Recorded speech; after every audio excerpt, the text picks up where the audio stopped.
নমস্কার বন্ধুরা, তোমরা সবাই কেমন আছো? আশা করি সবাই ভালো আছো। আমার চ্যানেলে তোমাদের সবাইকে স্বাগত জানাই। আজ আমি তোমাদের সাথে শেয়ার করব কাঁচা আম দিয়ে রুই মাছের টকের রেসিপি। কাঁচা আম দিয়ে রুই মাছের টক বানানোর জন্য প্রথমেই রুই মাছের পিসগুলোতে নুন এবং হলুদ গুঁড়ো মাখিয়ে দেব।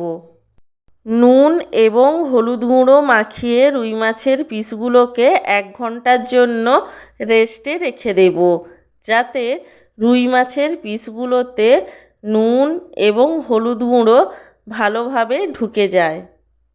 মাছের পিসগুলোতে নুন এবং হলুদ গুঁড়ো মাখানোর 1 ঘন্টা পরে ওভেনে কড়াই বসিয়ে দেব। ওভেনে কড়াই বসানোর পরে কড়াইয়ের মধ্যে দিয়ে দেব সাদা তেল। তোমরা চাইলে সাদা তেলের পরিবর্তে সর্ষের তেলেও এই রান্নাটি করতে পারো। কড়াইতে তেল দেওয়ার পরে তেলের মধ্যে দিয়ে দেব 1 চা চামচ নুন। তেলের মধ্যে নুন দেওয়ার পরে তেলটাকে গরম হতে দেব। তেল থেকে যখন ধোঁয়া উঠতে শুরু করবে তখন বুঝতে হবে তেলটা ভালোভাবে গরম হয়ে গেছে। আর তেল থেকে ধোঁয়া উঠতে শুরু করলে তেলের মধ্যে মাছের পিসগুলোকে এক এক করে দিয়ে দেব এবং মাছের পিসগুলোকে ভালোভাবে ভেজে নেব।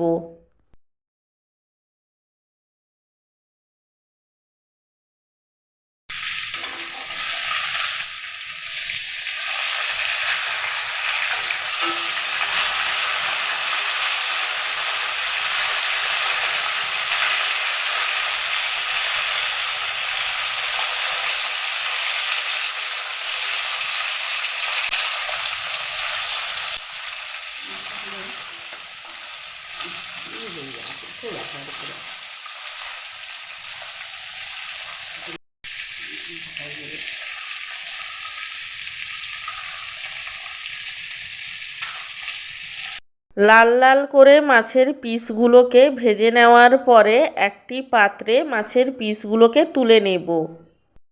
তারপর ওই মাছ ভাজার তেলের মধ্যেই দিয়ে দেব 2টো কাঁচা পাকা লঙ্কা। লঙ্কা দুটো দেওয়ার পরে তেলের মধ্যে দিয়ে দেব 1 চা চামচ সর্ষে।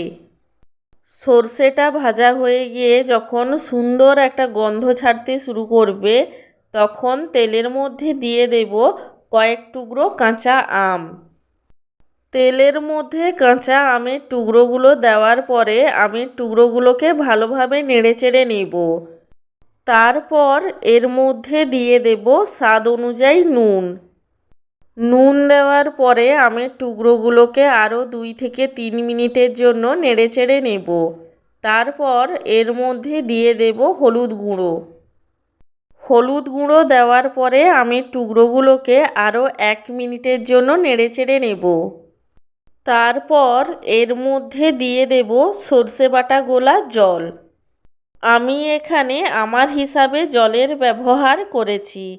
তোমরা যে যেমন টকের গ্রেভি খাবে সেই অনুপাতে জলের ব্যবহার করো। সর্ষে বাটা গোলা জলটা দেওয়ার পরে টকটাকে ফুটতে দেব।